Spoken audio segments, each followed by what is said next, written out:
They say things I don't understand. Academically, it was pretty easy. The tests are way easier. Hey everyone, it is just time for a school update. I am 1 month done with school. I'm always counting a little bit ahead, so about 15 months to go. Not that, we're counting super close, but yeah, 15 months to go. You guys, the first month was easy. I don't mean time-wise, and I don't mean technology-wise, because trying to figure out how to navigate opening Word documents when you don't have Word on your computer, but you have it via your email, and trying to figure out how to upload things and then view them and share group assignments on documents with 9 other people who all think it should be done different ways. Like, those things were hard. Technology was hard. My schedule is hard right now, but academically, it was pretty easy. I'm not saying I'm not challenged academically. They say things I don't understand, but that's not what you're tested on. If you have any sort of medical background, I think that if you start nursing school, even an accelerated program, you've done all your prereqs, which also really did help a lot. I'm glad I just did A&P 1 and 2, and I'm not trying to remember stuff from 20 years ago in college. I mean, they talk about things I learned in A&P 2, microbiology and chemistry, all those prereqs, but the tests are way easier than A&P and microbiology and chemistry. The quizzes, they're way easier. They will talk up here to you, but they're testing at the level you can do it. And I think that if you have a medical background and you go into nursing school, you will probably find that too. At least it's the first month, guys. Month 2, I might have a different tune. But what I am doing is I'm hearing all this stuff up at this level, and my knowledge, subconsciously you pick up more and more words. Medical words, there's Brady means slow, tacky means fast. You'll find that in several words, bradycardia, tachycardia, tachypnea. Is there a word for fast breathing that has tachy in it?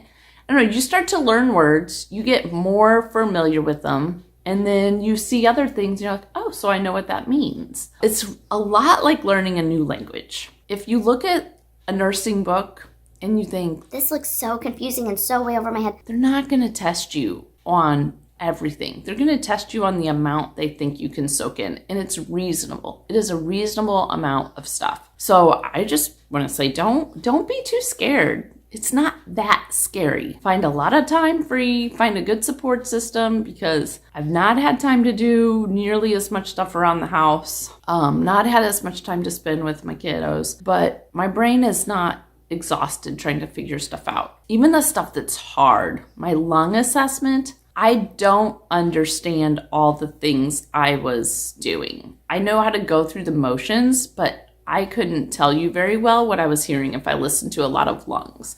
My heart assessment coming up, it's going to be the same thing. I know I'm supposed to be able to hear S1 and S2 and sometimes S3s, which are parts of your heartbeat. I'm not sure I can right now if I just put a stethoscope up against a person's heart, but that's okay. They're not grading me on if I have that perfect yet or not. So yeah, I mean, I'm saying it over and over again, but do they talk about things that are confusing and difficult?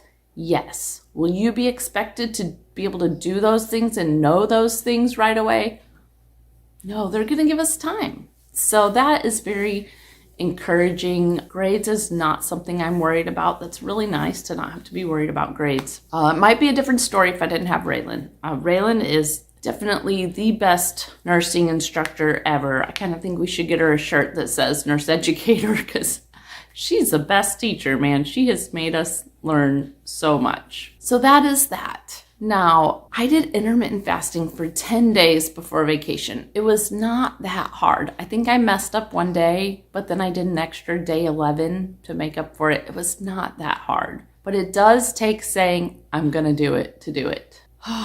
You guys, since I've been back from vacation, I've eaten whatever I want. And heartburn is awful. Yeah, I know what I think is healthiest would be to eat less junk food and more fruits and vegetables and lean meats. That's not going to happen. We are busy, and if my husband's in charge of the food any night, it's frozen pizza or chicken nuggets or tater tots, and he's in charge of food a lot lately.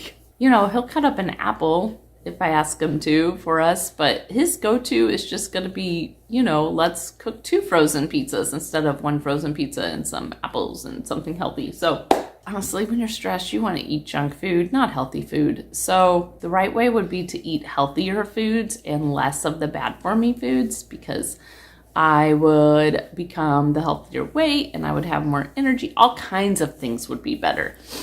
I get it. I know I won't succeed with that. That's not realistic at this season of life. I do think it's realistic for me to say 8-hour eating window. I think it is. And I do tend to eat a little bit healthier when I go to that 8-hour eating window. One, the later at night it is, the more likely my snack is something totally nutritionally void. Right before bed, that's when I'm most likely to eat something like a bowl of ice cream or candy or tater tots. So by cutting out eating right before I go to bed, I'm usually cutting out something super unhealthy, because most of the time I eat something super unhealthy. The second thing is, I do know that protein and high fiber fruits and vegetables are more filling than junk food. And so I do try during my 8-hour window to make sure my last meal includes protein and higher fiber fruits and vegetables. So eating in the 8-hour window does get me to make some healthier eating choices, but it doesn't forbid all the junk food that I still want to eat. It makes it really easy to eat anywhere, any fast food restaurant, and not stress about it. Go over to someone's house, Super Bowl party, eat whatever they're eating. It's an easy thing to do. So I'm picking it out of convenience, but it does take saying I'm gonna do it, or else you say you're gonna do it tomorrow. But that's what I'm gonna do. Again, I'm gonna go back to that. Let's see. School's not too hard. Eating healthy is very hard. What else? Oh, working while being a student. If you care about politics at all, probably most of you do not care about Hong Kong politics, but if you do, here's the situation. In Hong Kong, the government just told all of the families, You know what? Your children have been doing learning through Zoom for a while because of COVID. they're a lot more leery of COVID in Hong Kong than they are in America, believe it or not, in all of China. They're a lot more careful and afraid of COVID than people in America. Some of it is their government. You may think that's good. Their way of dealing with it is very, very, very much not good. You would not feel that way if you had a kid that was medically complex with a trach and they had COVID and they said, no, you can't be with them, because that's what they do. That is what they do. You can't be with your kid that has COVID, even if they're medically complex with a trach, to help them breathe. It's too much control. And anyone who's complaining about the amount of control American government has over you, I'm not saying it's not worth complaining about. Everyone has their right, but compared to what goes on in Hong Kong, it's nothing. It's nothing. They would laugh.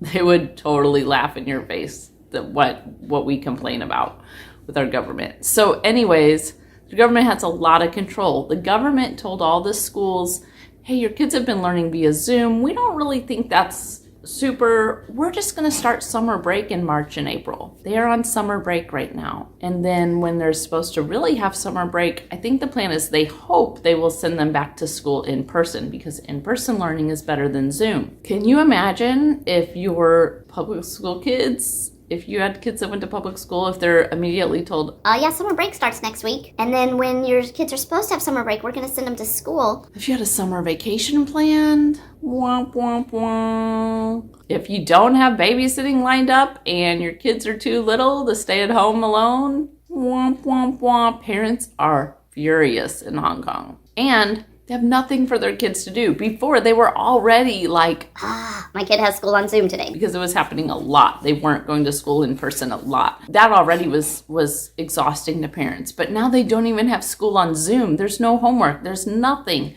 for their kids to do, and everything's closed down. So they're calling me like crazy. I have not been advertising for students for like months now since I started all those prereqs. I've stopped trying to get students. They just keep coming out of the corners asking for lessons. So my schedule is almost completely packed with the amount of hours I'm willing to work. I have about 5 half-hour slots that I'm willing to fill if people call and fill them. But man, if I didn't have school right now, it's a good teaching time. Anyone who does ESL right now, it's a good time to be in ESL if you can run your own business, if you're not dependent on places like VIP Kid. Yeah, I'm just going to enjoy the amount of work I can do. And right now it's only like 9 hours a week of teaching that I do. It's very small. And then with that 9 hours a week of teaching, I still have lesson prep and billing and stuff like that goes with running your own business. But it's not too much. It's fun. It's stress relieving.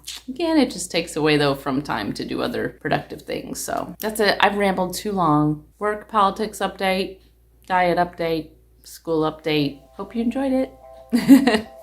Talk to you guys later. Thanks for listening.